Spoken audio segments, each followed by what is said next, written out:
گئے شیطان حضرت حاجرہ کو آگے کہنے لگا قتل کرے گا، چھری چلائے گا، ذبح کرے گا، دور ہے اس کو اس لیے کرنی پڑ رہی ہے۔ اس کا مطلب یہ تھا کہ حضرت حاجرہ بھی روئے گی، پکڑیو پکڑیو، ارے اس بڑے میاں کو پکڑیو رے لوگو، ارے بچے کو ذبح کرنے چلا گیا، اس بڑے میاں کو، اس بزرگ کو پکڑو، اس اللہ والے کو روکیو روکیو، پھڑیو پھڑیو، شور مچا دے گی حضرت حاجرہ، وہ پیغمبر کی گھر والی ہے۔ فرمانے لگی اللہ کا حکم ہے کہ ہاں، رونے لگی اور فرمانے لگی او خلیل، اللہ کے نبی ابراہیم علیہ السلام، یا آپ نے کیا کیا؟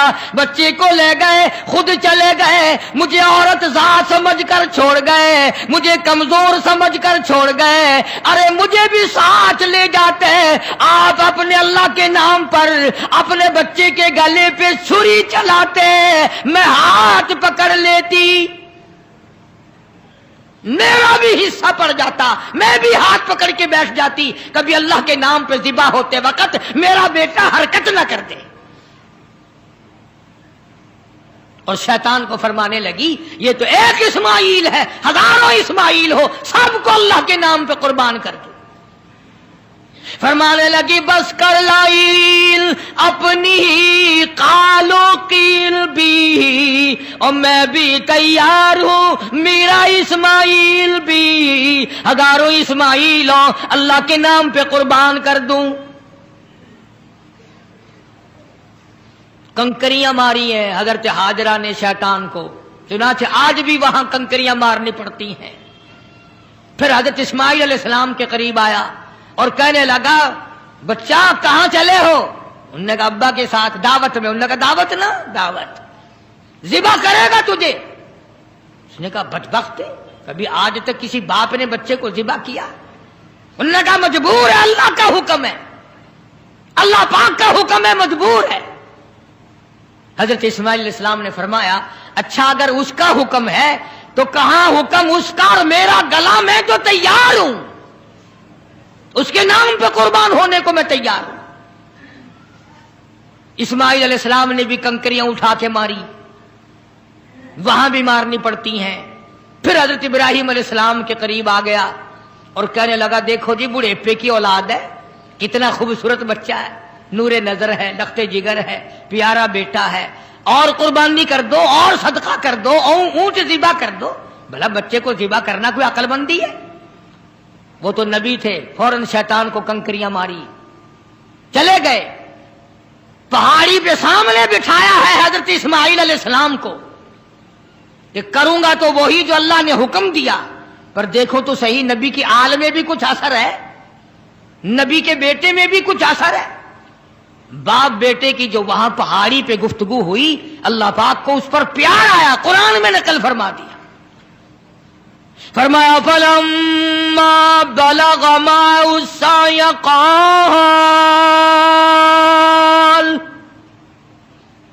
قال يا بني إني أرى في المنام، اور میرے بیٹے میں نے خواب دیکھا ہے، پہاڑی پر سے دیا باز، پہاڑی پر سے دیا باز، اسماعیل ادھر آؤ، خدا پاک کا ارشاد یہاں آ کر سن جاؤ۔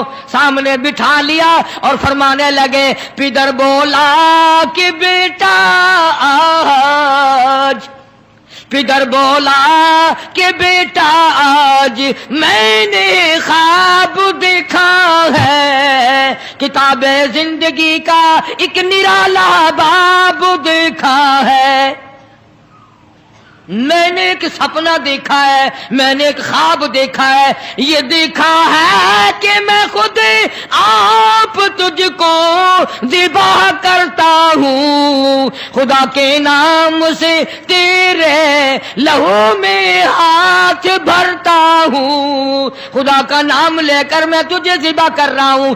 انی اذبحک فانظر ماذا تری، تیری کیا صلاح ہے، تیرا کیا مشورہ ہے، تیرا کیا ارادہ ہے، تیرا کیا پروگرام ہے میرے لختے جگر؟ میرا تو یہ پروگرام ہے۔ آگے سے آواز آئی، قال یا ابت افعل ما تؤمر ستجدنی ان شاء اللہ من الصابرین۔ او میرے باپ ابا، جو حکم ملا ہے دیر نہ کرو، جلدی کرو، انشاءاللہ مجھے صبر کرنے والوں میں سے پائیں گے، ثابت قدموں میں سے پاؤ گے، استقلال والوں میں سے پاؤ گے۔ اور دو مشورے دیے ہیں حضرت اسماعیل علیہ السلام نے، چھوٹی سی عمر میں، 6-7 سال کی عمر ہے۔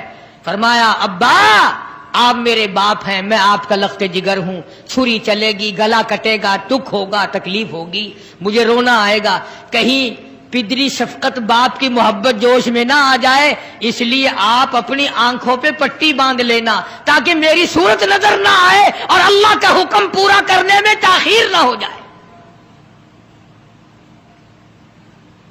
اور میرے ہاتھ پیر باندھ دینا، توجہ کرو، میرے ہاتھ پیر باندھ دینا، اللہ کے نام پہ ذبح ہوتے وقت حرکت نہ کر دوں، کہیں وہ ناراض نہ ہو جائے۔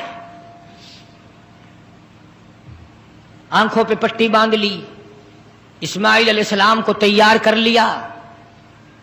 یہ نہیں کہ حضرت خلیل روئے ہوں، ہائے اب بچہ چلا جائے گا، جدا ہو جائے گا، اب کٹ جائے گا، یا بیٹا رویا ہو۔ اندازہ لگاؤ، اسی کو کہتا فلما اسلما وتلہ للجبین۔ کیا عجیب ترجمہ کیا حفیظ نے، کہتا ہوئے اب ہر طرح تیار ہوئے، اب ہر طرح تیار، دونوں باپ اور بیٹا، چھری اس نے سنبھالی تو یہ جھٹ قدموں میں آ لیٹا۔ اسماعیل علیہ السلام ابا کے پیروں میں خود بخود آ کے لیٹ گئے، اور انہوں نے پھر سر پہ پیار نہیں کیا، ماتھے پہ بوسہ نہیں دیا، اسی لیے کہتا پچھاڑا اور گھٹنا سینہ معصوم پر رکھا، چھری پتھر پہ رگڑی، ہاتھ کو حلقوم پر رکھا، یوں گوڈے کے نیچے، گھٹنے کے نیچے ابراہیم علیہ السلام نے اسماعیل علیہ السلام کو دبا لیا اور چھری چلائی۔ اللہ پاک نے چھری کو حکم دے دیا، خبردار اگر ایک بال کاٹا، نیچے نبی ہے، اور وہ نبی ہے جس کی پشت میں سے، جس کی نسل میں سے میں محمد عربی صلی اللہ علیہ وسلم کو لانا چاہتا ہوں۔ چھری کو اللہ نے دھمکی دی، اگر ایک بال کاٹ دیا جہنم میں پھینک دوں گا۔ اور مسلمانوں، چھری ڈر گئی، ہم قبروں تک نہ ڈرے۔ چھری نے نہ کہا، اوپر بھی نبی نیچے بھی نبی، چھری چل رہی ہے، کاٹتی نہیں۔ اسماعیل علیہ السلام نے فرمایا ابا شاید اللہ کو یہ میرا مشورہ منظور نہیں، آپ اپنی پٹی کھول دیں، شاید مولا کو یوں منظور ہو باپ بیٹے کی نظر بھی ملے، چھری بھی چلے، یوں منظور ہو۔ چنانچہ پٹی کھول دی گئی، پھر بھی چھری چلائی، کاٹتی نہیں۔ اسماعیل علیہ السلام نے مشورہ دے دیا کہ چھری کی نوک رکھ کر میرے گلے پہ نبوت کا سارا وزن ڈال دو۔ چنانچہ ایسا کیا گیا، چھری لکڑی کے دستے میں گھس گئی، لکڑی کے دستے میں تھوڑا سا راستہ ملا، اس میں گھس گئی، مگر نبی کا بال نہ کاٹا۔ بس آواز آئی ونادیناہ ای یا ابراہیم، اے ابراہیم علیہ السلام قد صدقت الرؤیا، آپ نے اپنا خواب سچا کر دکھایا، انا کذالک نجزی المحسنین، یوں ہی بدلہ دیا کرتے ہیں نیکی کرنے والوں کو۔ وَفَدَيْنَاهُ بِذِبْحٍ عَظِيمٍ، یہ جنت کا دمبا میں نے بھیج دیا ہے، اسے ذبح کر دے۔ ابراہیم علیہ السلام نے دمبے کو ذبح کیا،